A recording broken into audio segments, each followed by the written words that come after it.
C'est quoi en réalité le Boucoute? Cette cérémonie que certains appellent l'initiation ou la grande circoncision, ou encore l'école du bois sacré. Le Boucoute en milieu diola.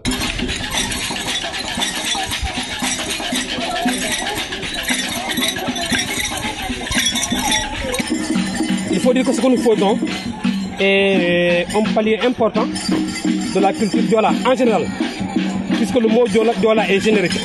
Dans le mot diola, il y a un ensemble de sous-cultures qui ont des petites différences les unes les autres. Mais l'ensemble des diola sont ça. Ça signifie que de 29 à 30 ou 32 ans, ils amènent tous les hommes qui n'ont pas été au bois sacré dans le bois sacré pour leur apprendre ce que c'est l'ensemble des valeurs diola. En cet hivernage de 2009, saison des pluies propices à tout toilettage, c'est le tour des villages de Yemekei, dont Tangiem et Guiley, et des îles du Caron, dont Kuba et Kassel, de célébrer le Boucoute plus de 30 ans après les dernières éditions.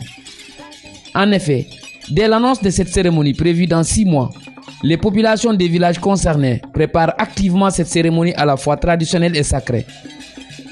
À Ziguinchor, où nous nous trouvons, une ville cosmopolite, chef-lieu de la région, située à une centaine de kilomètres des îles du Caron, les ressortissants ne sont pas en reste. L'éducation commence par là.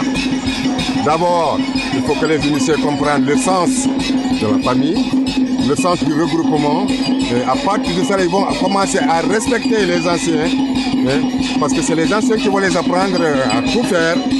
Alors, donc l'éducation va passer obligatoirement par ces anciens. Donc, c'est une formation.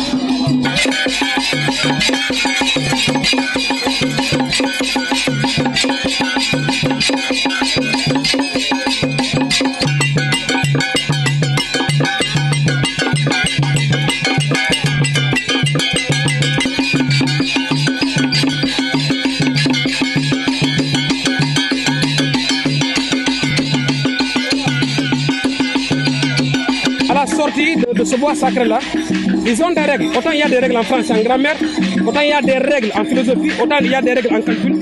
Il y a des règles que les Diola apprennent dans cette école là, qui est l'école du bois sacré. Je crois que l'initiation, c'est une école de formation où on forme les futurs responsables de chaque village.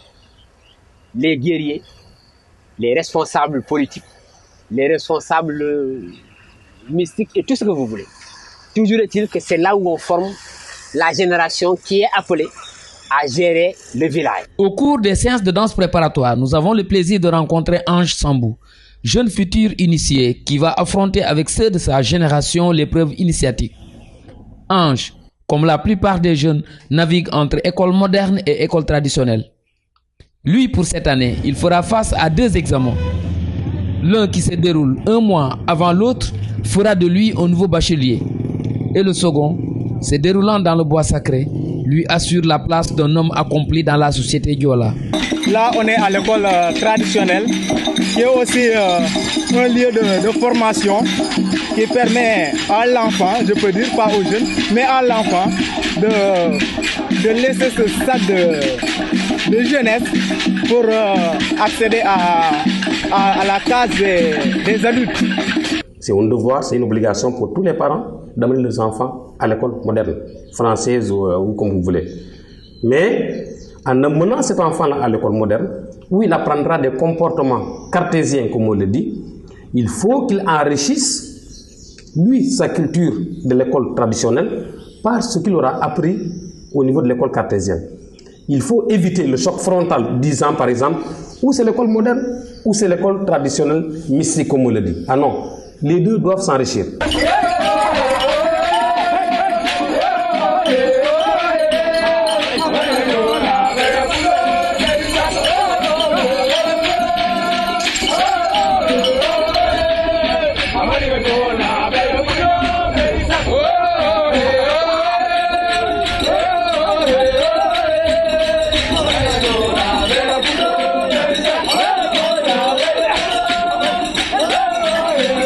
à cause de la modernité que nous vivons aujourd'hui, la dureté des règles a commencé à changer. À l'époque, c'était au moins en bois sacré. Mais c'est sûr qu'aujourd'hui, avec la scolarité des gens, à cause des métiers des gens, du profession des gens, on ne peut plus garder les gens en brousse. Mais l'essentiel est gardé en milieu Diola. C'est l'espèce de rencontre que les gens font chaque 30 années pour amener tous les jeunes Diola. Leur partage un destin commun.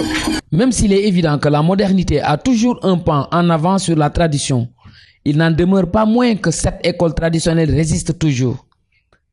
Ainsi, depuis l'annonce de l'initiation par les sages du village, les adultes déjà initiés sont invités à apprendre au futur, à esquisser des pas de danse. C'est en quelque sorte une des premières étapes de l'épreuve. Une fois là-bas, au village, il y a des cérémonies qu'on fait. Ces cérémonies, ce n'est pas la grande circoncision, mais c'est des petites cérémonies qui te permettent de passer. Ce sont des classes. Il faut passer par ces différentes classes et accéder un jour à la case des adultes. C'est ce que nous préparons en ce moment. C'est des étapes qu'ils vont franchir jusqu'au sortir maintenant du bois sacré. Ils seront au top, considérés comme maintenant des adultes qui peuvent affronter la vie seuls.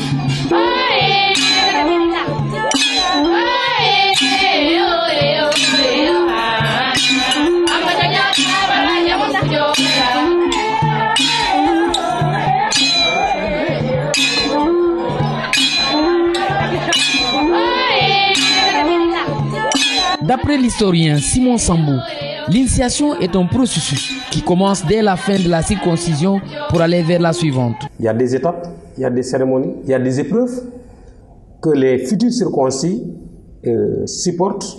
Donc là, c'est une formation qui nous permet, nous jeunes, de découvrir quelles sont nos valeurs, de nous enraciner avant de nous ouvrir au monde.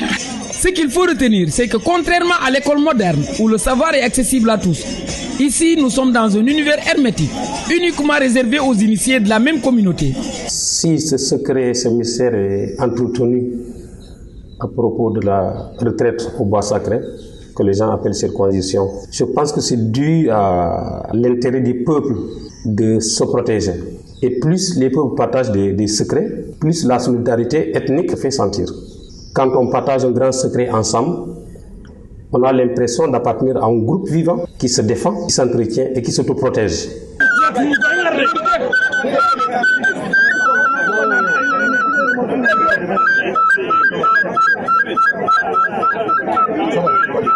En dehors de son caractère sacré, cette formation repose sur le sens de la culture du travail.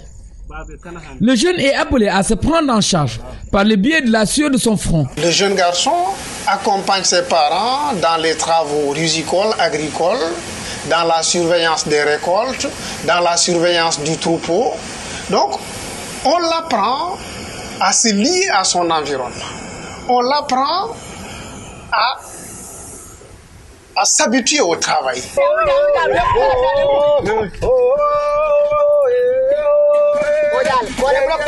Dans le passé, des champs à perte de vue étaient labourés et cultivés pour prendre en charge les milliers d'hommes et femmes de tous les villages environ venus pour la circonstance. Aujourd'hui, face à la conjoncture économique et sociale, les populations sont obligées de trouver des alternatives par le biais de cotisations lancées au sein des familles, des concessions, des quartiers et des villages concernés.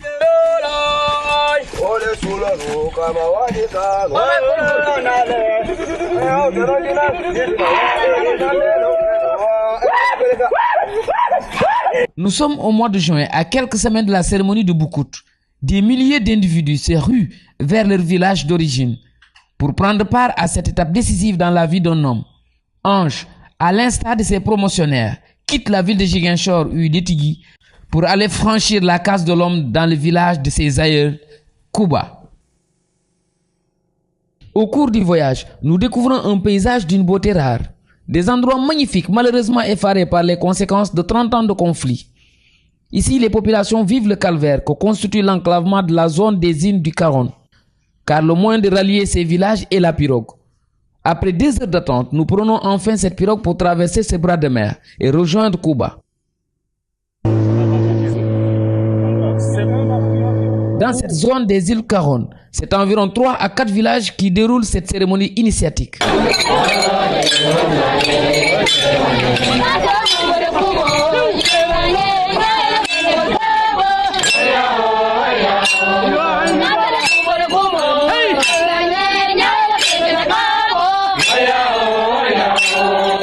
de ces villages Kassel, nous assistons à la cérémonie de rasage, une des dernières formalités que les futurs initiés doivent subir et qui marque leur profond attachement à la famille, voire à la lignée maternelle, avant d'entrer au bois sacré. Bon, écoutez, le rageage des initiés peut être compris comme un moment déjà de constitution du groupe. On les rassemble pour les rager déjà, pour les mettre au même niveau. Leur unité commence par là. Les cheveux sont considérés comme un symbole de fierté. Donc on apprend les jeunes en sortant leurs cheveux à apprendre à être humble, à être modeste, à être digne dans leur comportement. Donc accepter d'être humble pour jouer sa partition dans la société, accepter, je dirais, cette humiliation de se voir sortir les cheveux et être la tête ronde, en boule, vite, pour ne pas avoir à être comparé aux autres. Cette touffe de cheveux qui est prélevée sur leur tête symbolise quand même vraiment le lien familial qui est là entre l'initié et sa famille maternelle. Donc c'est un lien qui ne doit pas rompre. À notre arrivée à Kouba, nous nous précipitons pour retrouver notre ami Ange Sambou, que nous avons rencontré à Ziguinchor. Mais c'est peine perdue. Il est déjà entré dans le bois sacré.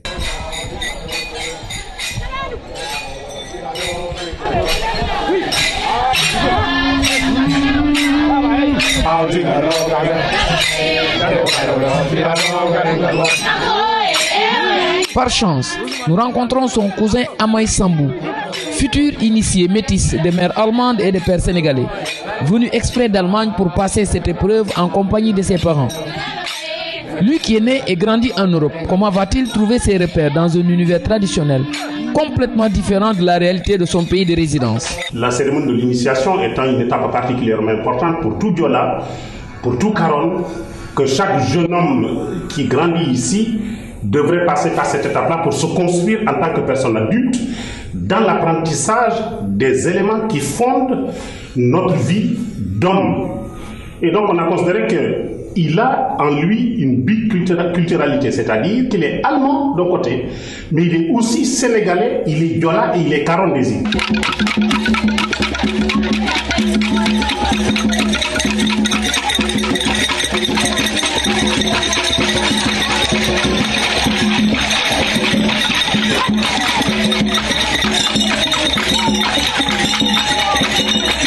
Je me sens en même temps 100% allemand, mais en même temps à 100% Caron. Ça peut sonner peut-être contradictoire, mais en même temps c'est une obligation, mais en même temps un choix pour moi de venir faire cette cérémonie. Nous avons commencé à lui apprendre à vivre son terroir, sa culture depuis l'âge de 3 ans.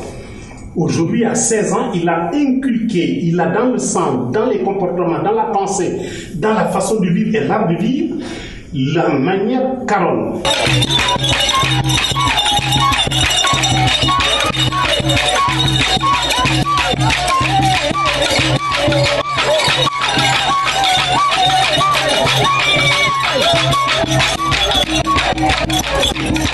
Moi, je peux pas complètement m'imaginer qu'est-ce qui va se passer et c'est quoi exactement. Donc j'avais toujours des questions à poser ou peut-être même une petite crainte.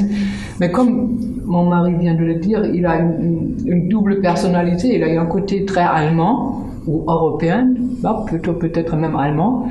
Mais il a aussi ce côté sénégalais. J'essaye justement d'être en quelque sorte le médiateur de ces deux pôles.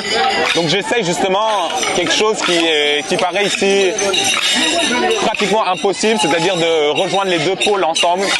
Et c'est justement ce que j'essaye de faire et j'essaye d'en faire le meilleur.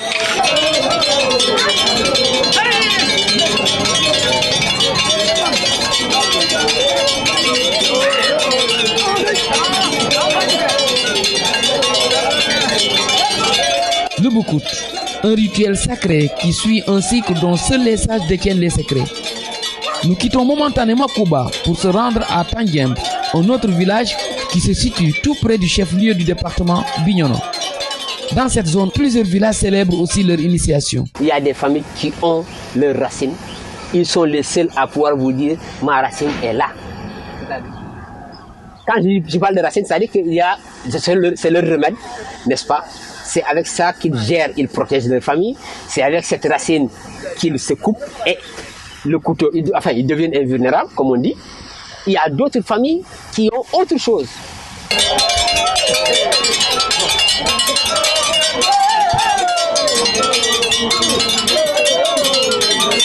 L'initiation, un événement sacré qui se déroule avec son lot de secrets, de mystiques et de rites ou pratiques qui sortent par moments du cadre naturel et rationnel. Comment expliquer l'invulnérabilité à des métaux aussi tranchants que pointus? Je suis scientifique, mais il y a des questions que moi, quand je n'arrive pas à trouver la réponse scientifique et que d'autres scientifiques n'arrivent pas à trouver cette réponse, moi je pense qu'il y a quelque part du mystique. Je m'en vais vous donner un exemple tout petit. Voilà, nous avons ici en fait notre bois sacré à côté de la famille. Je n'étais pas au courant de l'existence de ce bois sacré jusqu'il y a 4 ans de cela. C'est quelqu'un qui m'a dit. J'ai dit non, moi je n'en ai pas. Il m'a dit va demander, on te montrera. J'ai été. Mais figurez-vous que j'ai trouvé là-bas des canaries qui datent des années 1800. En toute logique, science pour science, ce n'est rien d'autre que de la terre cuite. Avec les intempéries et tout ce qui s'ensuit, je devrais bien retrouver là-bas aujourd'hui.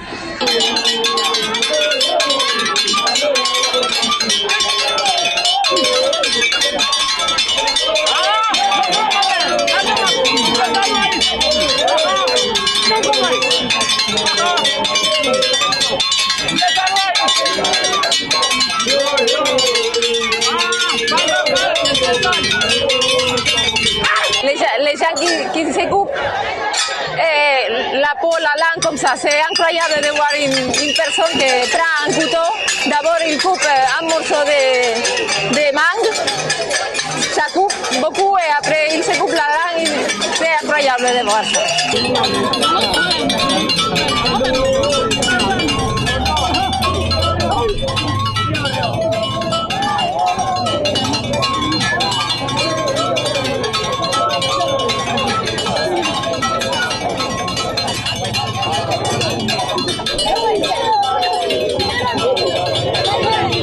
La question de la mystique et de la bravoure, parce que nous allons avoir là, dans ce fétiche, l'élément principal c'est une sagaie qui a été mise au sol depuis la dernière circoncision.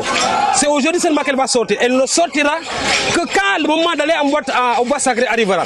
Puisque cette sagaie-là illustre la bravoure des gens du Cameroun qui sont battus contre le colon, qui sont battus entre villages, qui sont battus comme tous les peuples africains pour asseoir chacun son autonomie. Il est clair que la bravoure et la mystique vont ensemble. Personne ne peut être brave dans le cadre de la circoncision sans être mystique. Puisque les gens se demandent comment tu peux être impénétrable à un couteau. C'est la question de la bravoure et de la mystique. Les deux font une mamelle qui sont une seule personne. Ce sont des moments de folie et de bravoure qui sont émaillés d'accidents qui sont parfois mortels. Ainsi, pour manifester leur bravoure, les nombreux hommes venus pour la circonstance portent des gris-gris ou des racines, censés les protéger de tout risque. Pour dire un tel, on va le rendre invulnérable en écrivant une formule au tableau. Ça, j'aimerais bien voir ce mathématicien-là ou ce physicien. Mais je peux le défier, il n'existera pas. Au tableau, on ne peut pas rendre quelqu'un invulnérable. C'est pas possible.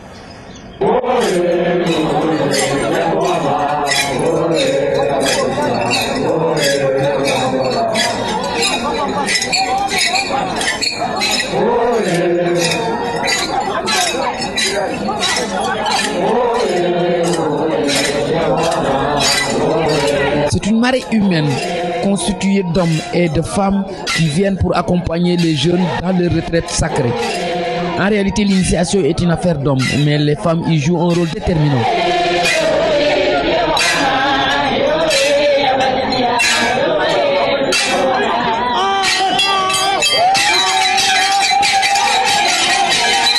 Par exemple, dès l'annonce de la circoncision, ce sont les femmes qui montent au créneau pour protéger les futurs initiés contre les esprits malveillants. Le rôle de la femme, elle joue le rôle de protectrice. Parce que c'est elle qui va faire les sacrifices, elle protège les enfants contre les mauvais esprits. Oui. Et ça, elles l'ont fait depuis très longtemps. Vous voyez, en venant, il y avait des là devant les portes. Ça, c'est les femmes qui ont fait ça pour protéger le village, protéger les enfants.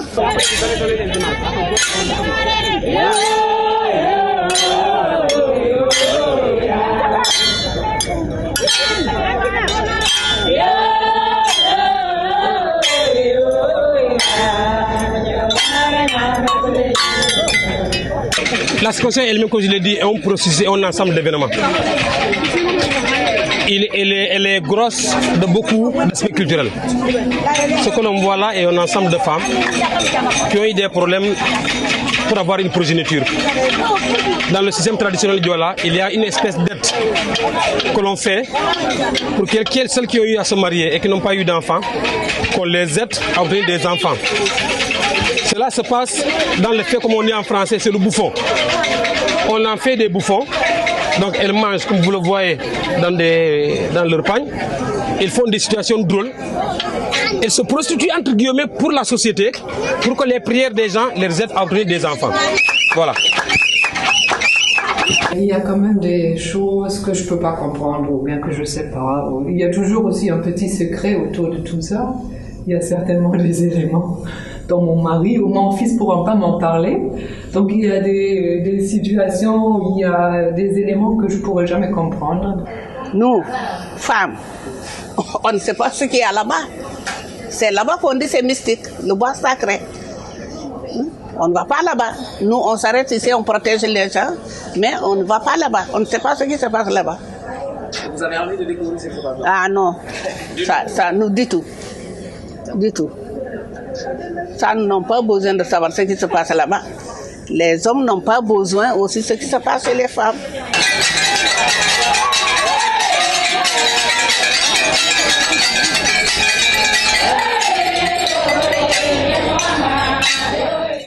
Dans le contexte de l'initiation, c'est une fierté d'immoler des milliers de bœufs à l'honneur des initiés, mais aussi des hommes et femmes venus pour la fête. Ici, l'étranger est roi. S'il est vrai que l'initiation est un événement qui engendre beaucoup de dépenses, il n'en demeure pas moins que son impact économique et social est énorme.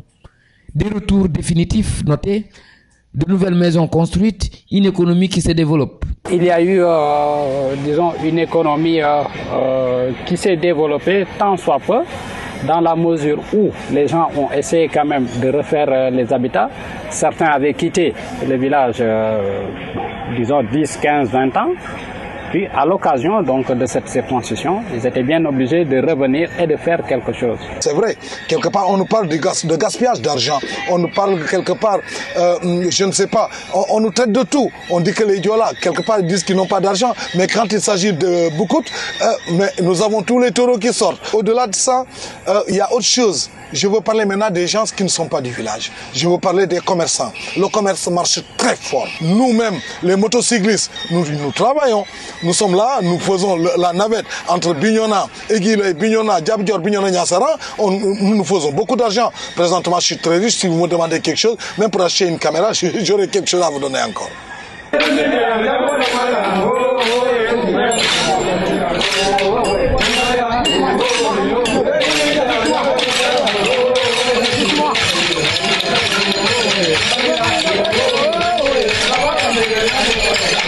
La promotion de cette culture est une promotion en même temps du secteur du tourisme. Et quand on connaît la région de la Casamance, compte tenu de l'importance qu'il joue dans le secteur du tourisme, je pense qu'on a besoin d'événements de ce genre pour pouvoir promouvoir cette région qui quelque part est meurtrie par certaines désinformations. Aujourd'hui, c'est devenu un événement populaire qui intéresse tout le monde, y compris les individus des autres communautés.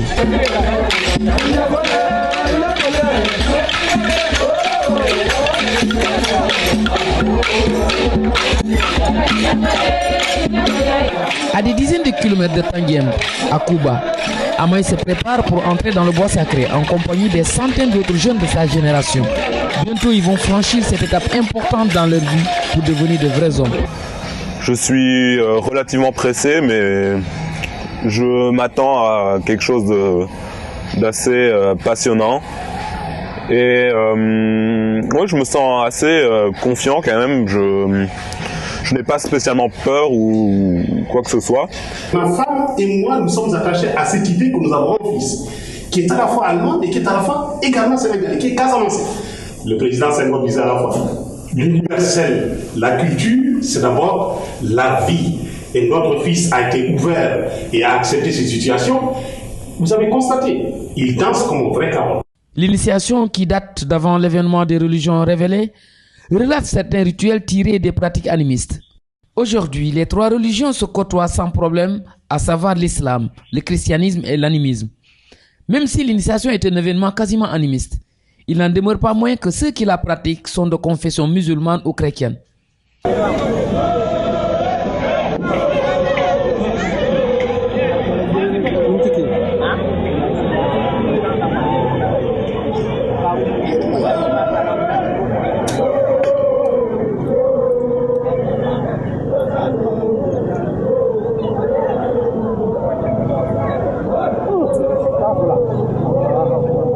Aucune religion n'a précédé l'homme.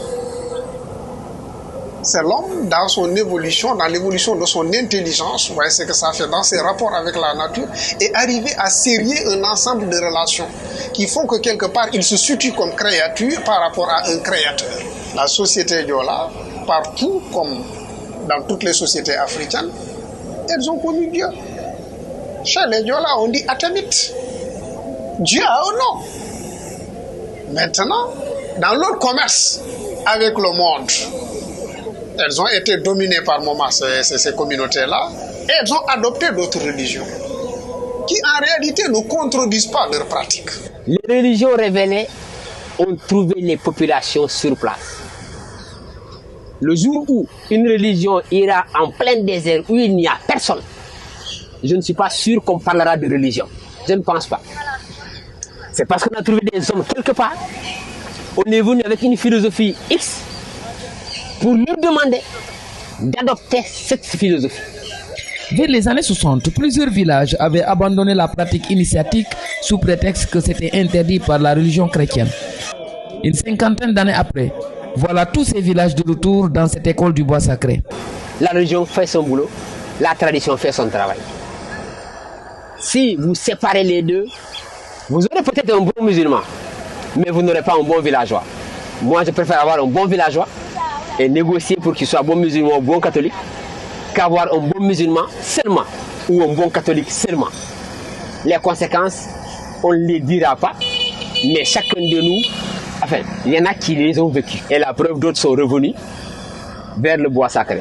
Pourquoi? C'est eux seuls qui savent.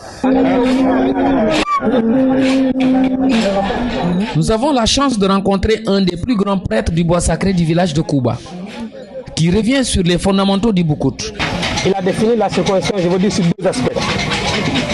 Le premier, c'est l'aspect commun que tout le monde connaît, celui qui est initiatique, qui est la connaissance de l'ésotérique, qui est la formation de l'homme. Mais il y a un autre volet qu'il a repris, qui est religieux, celui-là. Il dit que la circoncision est une foi, une religion. Puisque pour retrouver la date exacte, en tout cas l'année de la circoncision, c'est un processus religieux et culturel qui amène celui qui fait le fétiche à savoir quelle est l'année propice pour que la circoncision ait lieu. Comment il en est arrivé là? Puisqu'il n'est ni roi, il n'est ni élu. Ce que l'on peut dire, c'est que quand quelqu'un est responsable sur le plan mystique, à sa mort, l'héritage, il ne disparaît pas. On donne l'héritage à quelqu'un. Lui, il a hérité, pas de son papa à lui, mais de sa famille maternelle. Quand le christianisme est arrivé à Bignona, l'idée ou la théorie comme quoi le bois sacré c'est rien du tout, le Boukout c'est rien, il faut le supprimer. Ils ont réussi. Parce que des villages sont restés presque depuis 1948, ils ne sont plus allés au bois sacré. Qu'est-ce qui s'est passé entre-temps? Je ne connais pas moi de prêcheurs du Boukout qui soient réveillés dans les villages pour marcher et dire il faut faire le Boukout. Je n'en connais pas. S'il y en a eu, je n'en ai pas entendu parler. Donc il y a quelque part quelque chose qui a dit à ces gens, vous êtes en train de quitter ce que vous êtes, bien que bon catholique, mais vous êtes en train de quitter l'essence même de vous-même, c'est-à-dire vous, Diola, vous êtes en train de le perdre. Pas réveillez-vous, mais bougez.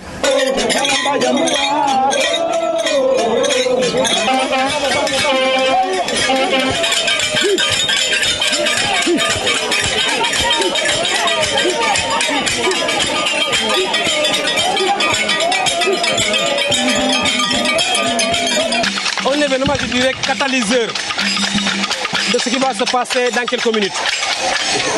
Il y a là, dans cette assemblée, des gens qui sont venus d'une concession à une autre. Chaque concession a amené ses noms circoncis pour la rencontre là. Et tout le monde, vous l'avez vu, détale vers un lieu qui est le lieu ultime avant la retraite au bois sacré. Chacun a préparé ses noms circoncis, les a amenés là pour regrouper les gens, pour créer l'esprit de quartier. Et maintenant, on va dans le sacré. Vous avez dû remarquer que dans là où on va, il y a une famille qui arrive avant les gens. C'est à cette famille-là qu'appartient l'originalité du Caron.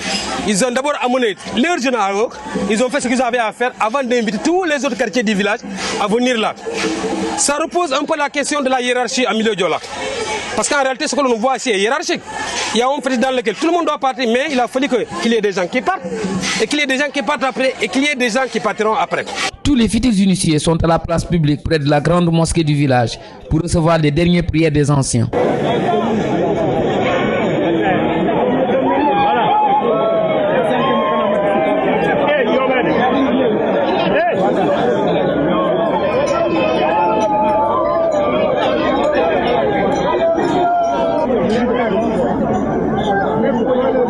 C'est parti pour ce grand voyage au pays de l'inconnu pour une retraite d'au moins 2 semaines.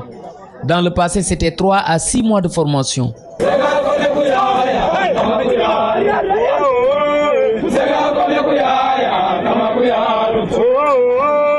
Après 2 à 3 km de marche, les femmes sont sommées de s'arrêter. C'est la limite, elles n'ont plus le droit de continuer. Cette séparation entre les hommes et les femmes est un moment intense caractérisé par une forte expression émotionnelle. Pendant que les hommes manifestent leur joie, les filles, elles, pleurent leurs frères qui ignorent complètement ce qui les attend dans le bois sacré.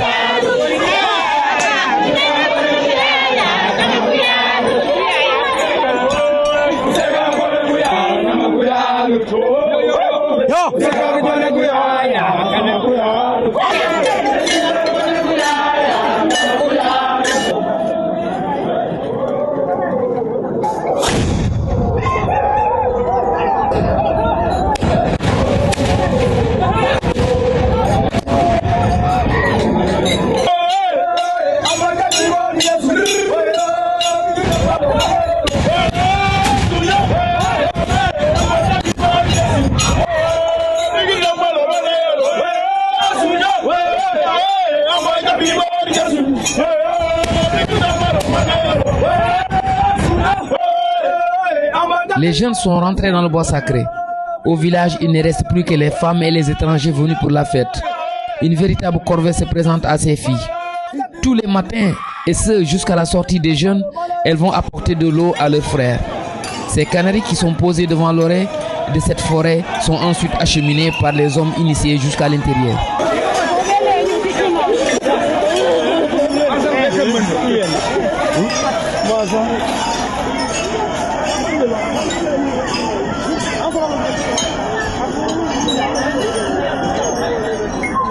waaw dañ koy gunge ñu may ko courage ndax fee ñun xamuñu lu fa nekk ndax dañuy toog fii rek di déglu ba bés bu ñuy génn foofu.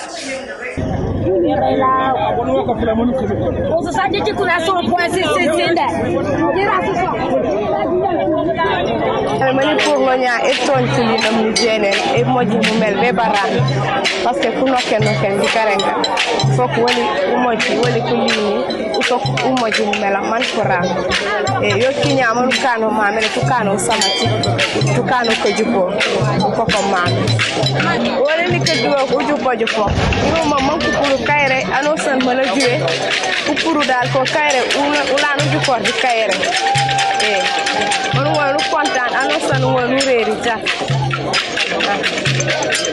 ro ke brone ndi ka duwa ku pour man ku juwe ku pour di kayre ku pour buron ñu ano san mala juwe ni ko waji koli fang e parce que wa ko manje e musuti e matu wa ye kirinja e jukuro.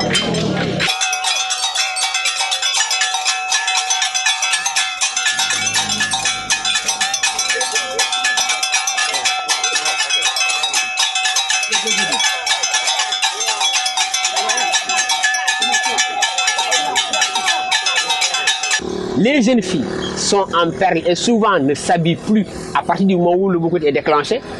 c'est pour accompagner leurs frères, leurs cousins, leurs oncles futurs initiés. C'est pour ça qu'elles sont en perles. Aujourd'hui, elles sont en perles industrielles. Mais avant, on prenait l'argile avec de petites baguettes qu'on assemblait et on avait le ton noir, jaune, et c'était les perles traditionnelles. Parce que ñun la ñu am comme ñan la ñu gunge fii ku si nekk da ngay ànd ak sa famille ñoom ñoo lay gunge gis ngeen nii solo nii dañoo taxoon ay perles yëpp pour gunge la ñun la ñu taamu ñoom ñoo gën a tuuti seen famille ñoom la ñu jël pour gunge la ñun suñu liggéey mooy dañ leen di yóbbul ndox waaye suñuy dem foofu perles yi ñu soloon lépp la ñuy dindi ndaxte boo ko duggee ak per da nga koy dindi da nga koy tekkiwaat parce que waroo dem ak per foofu nga dellu si day am lu ñuy takk nii la ñuy demee dañ koy tekki yëpp.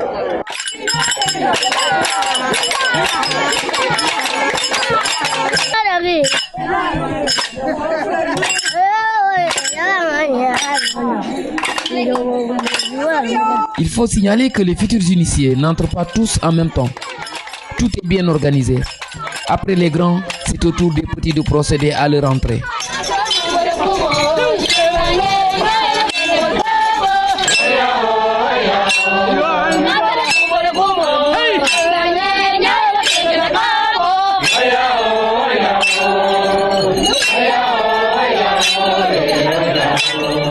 Il faut retenir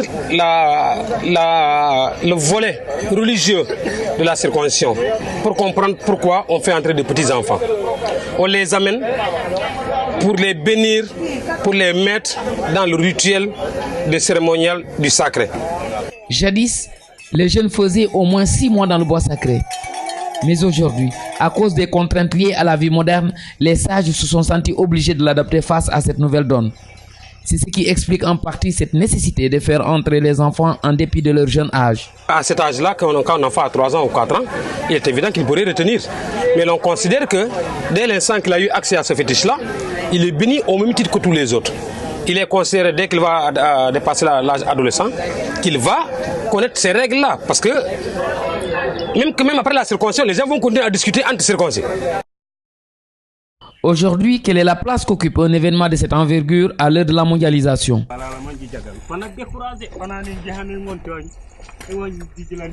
Si l'on considère que la globalisation est un système qui rend le monde planétaire, qui fait du monde un village, donc les hommes et les femmes qui habitent sur Terre se rapprochent, les nations se rapprochent, les peuples se rapprochent, on devient un village. Vous passez d'un point B à un point A, un point A à un point B en quelques heures. La culture permet de conserver son âme. Mais on ne résiste pas. Demandez à Sarkozy de supprimer De Gaulle de la France. Il ne peut pas. Ou bien Jean d'Arc de la France. Il ne peut pas. Tu demanderas aux Américains de dire que non, les premiers habitants des États-Unis ont fait croix là-dessus, c'est terminé. C'est pas possible. On s'ouvre, et ça en parlant de Senghor qui disait, négritude, on s'enracine en s'ouvrant. Il n'a jamais dit en gommant. Les gens pensent que la mondialisation, c'est la technique. Mais non. L'ordinateur lui-même, les plus grands techniciens en ordinateur, c'est des Japonais. Mais les Japonais vivent jusqu'ici sa culture. Oui, c'est clair. L'Américain, il vit sa culture. Donc je ne vois pas pourquoi, en vertu, je sais pas, d'une certaine mondialisation, comme vous le dites, que nous abandonnions notre culture. C'est notre âme. On a beau être ouvert vers l'Occident, mais je crois qu'on se doit de préserver notre culture. C'est des gens qui sont ouverts vers l'extérieur, mais qui conservent aussi jalousement leur culture.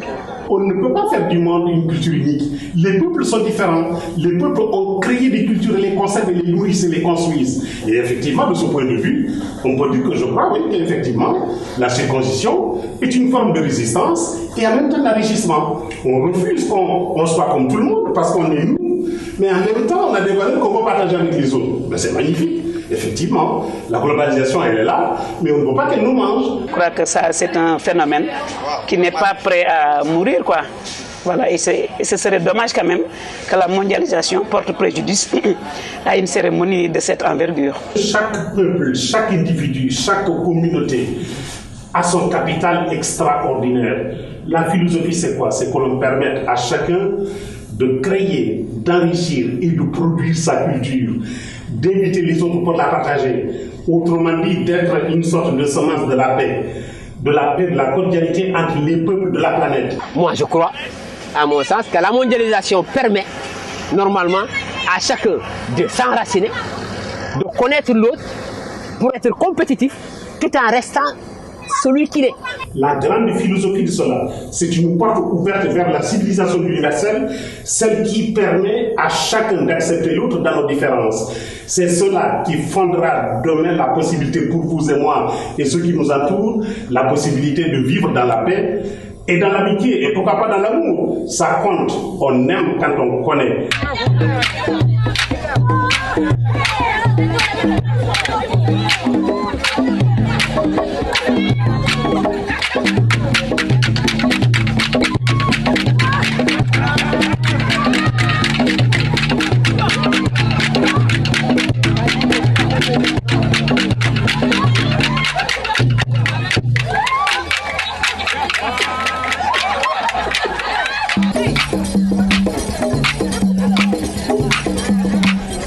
Après 2 semaines de retraite dans le bois sacré pour les uns et 3 jours pour les autres, les voilà de retour au village.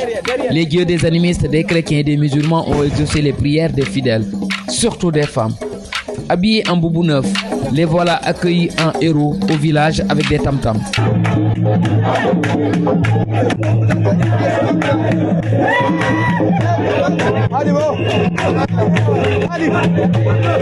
Le bois sacré, c'est le processus de l'enseignement final.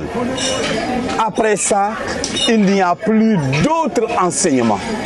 L'enfant maintenant peut revenir au niveau de son foyer et il est apte à prendre femme, à devenir homme, à pouvoir être engagé dans toutes les légions de guerre. Car lorsqu'on n'est pas initié, on ne peut pas aller faire la guerre dans l'ancien temps. C'est un honneur et une grande fierté pour les parents de voir ces jeunes revenir au village. Une nouvelle page vient de s'ouvrir. Désormais, les nouveaux initiés devenus adultes vont faire face aux nouveaux défis de ce monde contemporain.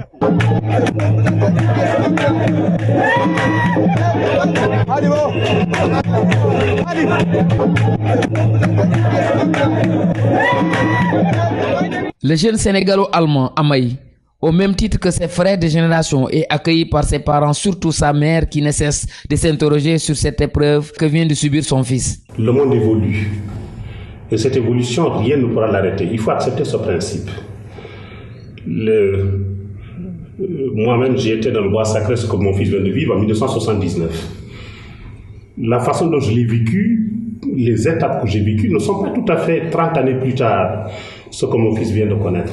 Est-ce que les valeurs qui sont enseignées dans cet enseignement traditionnel, est-ce que ce sont des valeurs universelles et est-ce qu'on peut les transférer dans une vie complètement qui se passe en Europe? Cette question m'avait été posée et on m'avait demandé si les deux traditions, les deux endroits, Cuba, Berlin, les deux apprentissages en quelque sorte que je suis, s'ils étaient complémentaires, et j'avais répondu non, ils sont en aucun cas complémentaires, ils sont très différents, mais même s'ils sont pas complémentaires, j'essaye justement de faire en sorte qu'ils deviennent complémentaires, c'est-à-dire que je prends les choses positives et je les mets ensemble.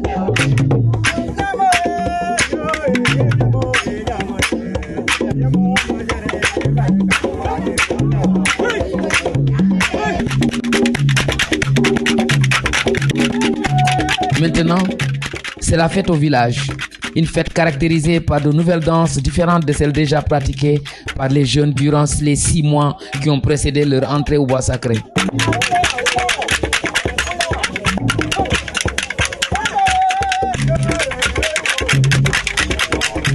C'est-à-dire que le fait de danser, premièrement, c'est quelque chose, physiquement, c'est bien sûr assez rude, mais en même temps, c'est quelque chose qui fait du bien au corps, qui justement l'entraîne à être en bonne santé. Oui, du point de vue du caractère, je dirais, rude, de l'épreuve physique, de la danse quotidienne, nuit et jour, etc. Ça peut paraître pour des gens qui ont une autre vision du monde comme étant une sorte de torture, une sorte de manquement aux droits de l'homme, notamment lorsqu'il s'agit de jeunes gens par leur âge, parce qu'il y avait aussi des enfants qu'on obligeait à mettre des tenues particulières, à danser quelquefois, etc. Mais il n'y a pas d'attaque physique corporelle sur les personnes. C'est vrai que quelquefois ça peut paraître cela, mais l'enrichissement particulier est tout à fait exprimé par lui. La danse, c'est une sorte de nourriture du corps. Sa danse accompagne cette force dont on parle, cette bravoure dont on parle. C'est une expression de « je suis un initié et j'en suis fier et je danse aujourd'hui, demain ça sera fini ». Quand il aura fait cette danse d'initié, à sa sortie, il aura une autre danse qui n'est pas la danse d'initié, ce sera la danse de l'adulte.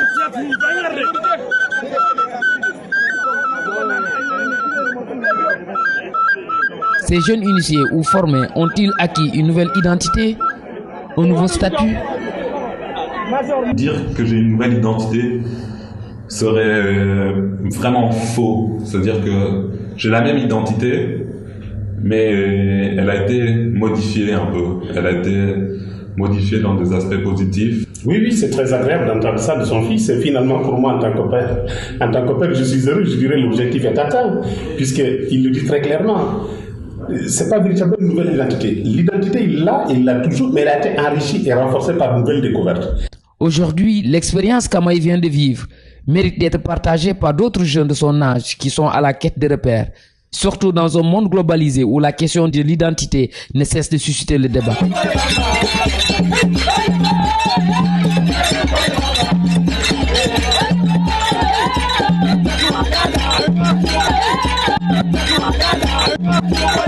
Dans la culture Diola, le village traditionnel, c'est lui qui confère la nationalité. Si vous quittez Cuba, vous avez la nationalité de Cuba. Partout où vous irez, que ce soit en Allemagne, en France ou dans la terre ferme, s'il y a la circoncision de Cuba, vous êtes obligé de rentrer.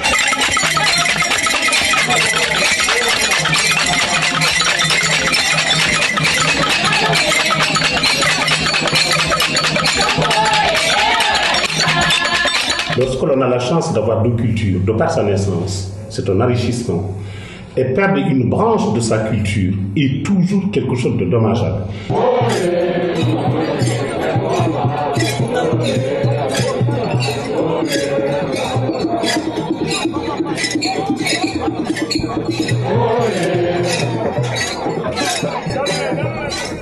Même qui peut faire peur, a priori, si on ne sait pas trop de quoi il s'agit.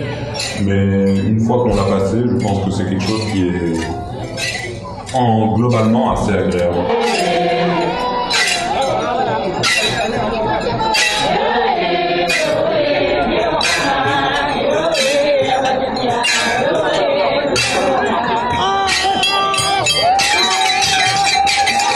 Ça demande aussi une certaine préparation. Je ne pense pas que ça soit possible d'amener un enfant d'un jour à l'autre pour qu'il fasse maintenant cette école traditionnelle. Mais oui, comme Christian et mon mari l'ont déjà dit, que nous sommes venus chaque année, Christian est déjà bien intégré ici, il connaît la société d'ici, donc pour lui c'était qu'une autre étape.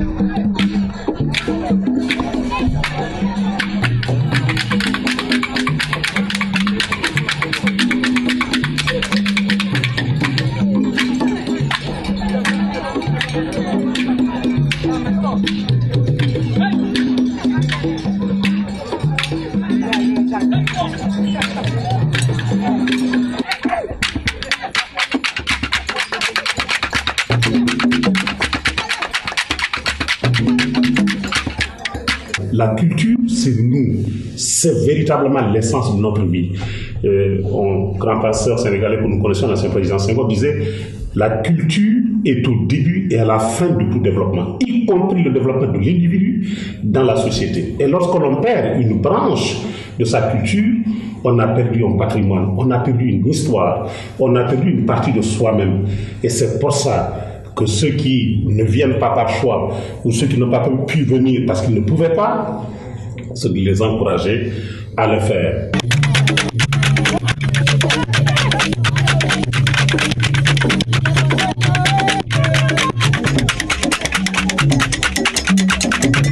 Une page de la vie de ces jeunes s'est fermée et vient de se tourner. Et une nouvelle page s'est ouverte. Rendez-vous donc est donné dans une trentaine ou quarantaine d'années pour permettre à ces jeunes nouvellement initiés d'assurer la formation de la future génération afin de perpétuer cette école du bois sacré.